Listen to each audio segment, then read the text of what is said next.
Hello नमस्ते, मैं हूँ विवेक राजपूत और मैं आप सभी शिक्षा प्रेमी बंधुओं का हार्दिक हार्दिक स्वागत अभिनंदन करता हूँ आपके अपने यूट्यूब चैनल कॉम्पिटिटिव माहौल में। और आज हम एक बहुत ही इंपॉर्टेंट टॉपिक डिस्कस करने वाले हैं जो प्रीलिम्स की परीक्षा में इसमें से ज़्यादा इस टॉपिक से ज़्यादा प्रश्न पूछे जाते हैं। तो ठीक है, जैसा कि आपने टाइटल में देख ही लिया होगा, सांविधानिक एवं सांविधिक संस्थाओं के बारे में आज हम चर्चा करेंगे। इन डिटेल तो नहीं, क्योंकि अलग-अलग आयोग को लेने में समय लगेगा। तो केवल मैं इन सभी जो आयोग हैं या संस्थाएँ हैं, उनका आज मैं आपको इंट्रोडक्शन दूँगा, उनका परिचय कराऊँगा ताकि आप जब इन डिटेल समझें, तो आप और अच्छी तरीके से इस टॉपिक को समझ पाएँ। तो ठीक है, तो चलते हैं सिलेबस की तरफ।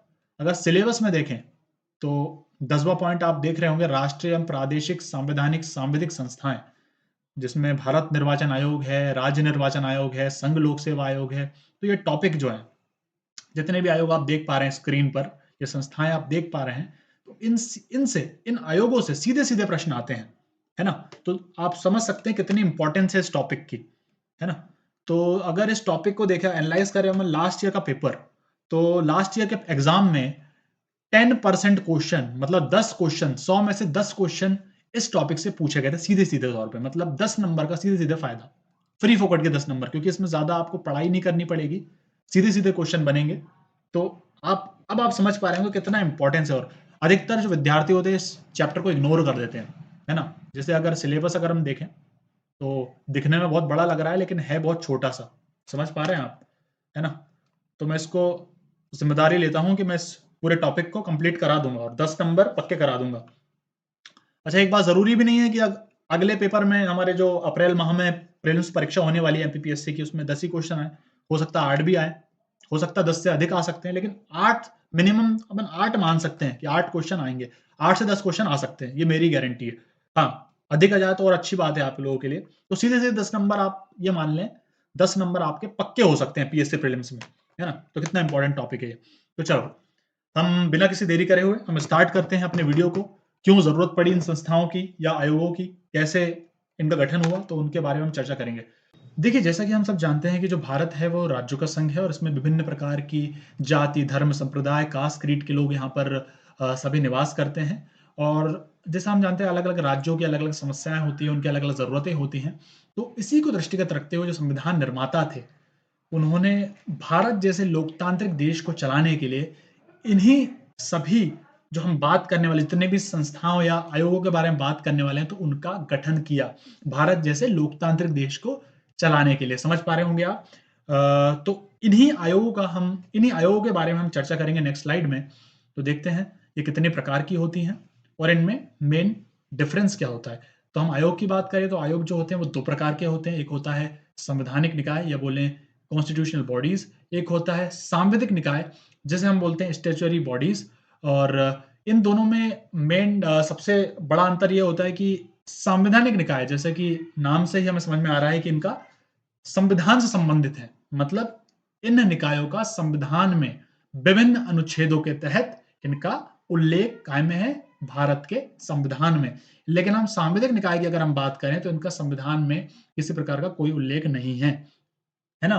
तो आपके मन में एक सवाल आ रहा होगा, इनका उल्लेख नहीं है तो ये बनती किस प्रकार है? तो ये सरकार, जो केंद्र सरकार होती है, वो संसद में बिल पारित कर इसको बनाया जाता है, इन संवैधानिक निकायों को बनाया जाता है। लेकिन संवैधानिक निकाय है वो मूल रूप से संविधान का हिस्सा है। इसलिए अधिक, मतलब स्वतंत्र भी हैं और अधिक शक्तिशाली हैं। किसकी अपेक्षा? सांविधिक निकाय की अपेक्षा ये अधिक शक्तिशाली हैं। ठीक है? स्वतंत्र का मतलब ये होता है कि इसमें किसी प्रकार का कोई भी सरकार इनके इन संवैधानिक निकायों के निर्णय में, है ना, हस्तक्षेप नहीं कर सकती। जबकि सांविधिक निकाय में अब सरकार ने ही बनाया, सरकार हस्तक्षेप कर सकती है, क्योंकि सरकार के द्वारा ही तो नियंत्रित हो रहा है ना सांविधिक निकाय। समझ में आ रही बात? तो इस तरीके से और एक पॉइंट और देखें इसका, संविधान निकाय का, तो एक स्थायी निकाय है। मतलब इसको हम खत्म नहीं कर सकते कभी भी कोई सरकार जो है, कोई सरकार आ जाए देश में, भारत देश में, इसको खत्म नहीं कर सकती। हाँ, लेकिन परिवर्तन किया जा सकता है। लेकिन परिवर्तन भी किया जा सकता है, वो किसके माध्यम से किया जा सकता है? वो किया जाता है संवैधानिक अमेंडमेंट या संवैधानिक संशोधन के माध्यम से इनका परिवर्तन किया जा सकता है। और संवैधानिक संशोधन की बात करें तो कौन से आर्टिकल के अंतर्गत आता है? वो आता है आर्टिकल 368, तो ये भी आप बात ध्यान में रखें, है ना। और सांविधिक निकाय की अगर बात करें तो एक अस्थायी निकाय है। अस्थायी निकाय का मतलब ये है कि इनको कभी भी खत्म किया जा सकता है। और ये जो सांविधिक निकाय का गठन होता है जरूरत के हिसाब से, कब कैसे जरूरत पड़ रही है उस हिसाब से सरकार उसका जो है निर्माण या गठन कर सकती है। और एक अस्थायी निकाय, इसको कभी भी खत्म किया जा सकता है। जैसे कि फॉर एग्जांपल आपने योजना आयोग सुना होगा, 2015 से पहले आपने एक योजना आयोग नाम का एक आयोग सुना होगा, तो उसको खत्म कर दिया था ना मोदी गवर्नमेंट ने 2015 में। तो और क्या बन गया था योजना आयोग, आपको याद होगा, योजना आयोग को क्या बना दिया था, नीति आयोग बना दिया था। तो इसका एग्जाम्पल आप लिख सकते हैं, है ना, या दे सकते हैं आप इसका एग्जाम्पल। समझ में आ रही बात। तो ये कुछ डिफरेंस थे संवैधानिक और सांविधिक निकाय के संबंध में। तो आशा करता हूँ आपको समझ में आया होगा। और अब हम आयोगों की बात कर लेते हैं कि संवैधानिक निकाय के अंतर्गत कौन कौन से आयोग या निकाय आते हैं और सांविधिक निकाय के अंतर्गत कौन कौन से आयोग या निकाय आते हैं। तो संवैधानिक निकाय के अंतर्गत आते हैं संघ लोक सेवा आयोग यूपीएससी, जिसको आर्टिकल 315 में, जिसके बाद आर्टिकल 315 में इसके बारे में, यूपीएससी के बारे में उल्लेख है। और इसके अलावा निर्वाचन आयोग, जिसका अनुच्छेद 324 के अंतर्गत उल्लेख है। निर्वाचन आयोग मतलब इलेक्शन कमीशन। उसके बाद वित्त आयोग, फाइनेंस कमीशन, जिसका उल्लेख है अनुच्छेद 280 में। राष्ट्रीय अनुसूचित जाति आयोग मतलब एससी आयोग, शेड्यूल्ड कास्ट कमीशन काय में आता है, कौन से अनुच्छेद में आता है, वो 338 में आता है। ये भी आप अनुच्छेद याद रखें, पूछे जा सकते हैं एग्जाम में। इसके अलावा राष्ट्रीय अनुसूचित जनजाति आयोग एसटी आयोग, शेड्यूल्ड ट्राइब कमीशन, वो आता है अनुच्छेद 338 ए में के अंतर्गत इसका उल्लेख है। इसके बाद राष्ट्रीय पिछड़ा वर्ग आयोग मतलब अदर बैकवर्ड कास्ट कमीशन, जो कि आता है आर्टिकल 338 बी में, तो इसको भी आप याद रखें।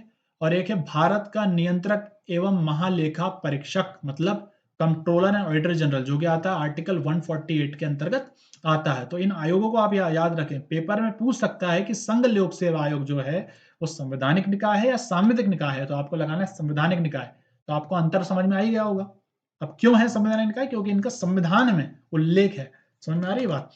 अब हम सांविधिक निकाय की अगर हम बात करें तो यह है राष्ट्रीय महिला आयोग, राष्ट्रीय बाल संरक्षण आयोग, केंद्रीय सतर्कता आयोग, केंद्रीय सूचना आयोग, राष्ट्रीय हरित अधिकरण जिसको हम बोलते हैं एनजीटी बोलते हैं, नेशनल ग्रीन ट्रिब्यूनल, राष्ट्रीय मानवाधिकार आयोग और राष्ट्रीय अल्पसंख्यक आयोग। इस तरह के आयोग जो है वो सांविधिक निकाय है। तो आप इनका डिफरेंस समझें और ये याद रखिए कि कौन सा किस निकाय के अंतर्गत आता है।